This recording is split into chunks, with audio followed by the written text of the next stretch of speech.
Bu videomuzda sizlə kinin bağlayıcı yoxsa ədat olduğunu öyrənəcəyik. Əgər ki bağlayıcıdırsa, o zaman cümlələri bir-birinə bağlayır. Yəni sözləri yox da cümlələri bir-birinə bağlayır və özündən sonra mütləq virgül işarəsindən istifadə edilir. Amma yox ki ədatdırsa, o zaman cümlələri bir-birinə bağlamır, sözə qoşulur və sadəcə cümlənin təsir gücünü artırmağa kömək edir və biz bu zaman virgül işarəsindən istifadə etmirik. Burada sizə 2 nümunə yazmışam. Mən ki belə demədim. Eşitdim ki yağış yağacaq.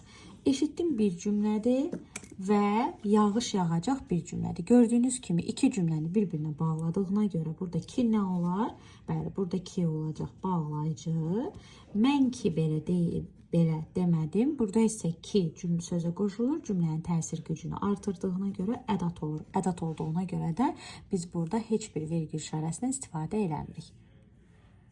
Əgər bu izah sənə faydalı oldusa, səhifəmi izləməyi və videonu öz abituriyent tanışlarına bölüşməyi unutma. Onlayn dərslərə yazılmaq üçünsə açıqlamada qeyd etdiyim nömrə ilə əlaqə saxlaya bilərsən.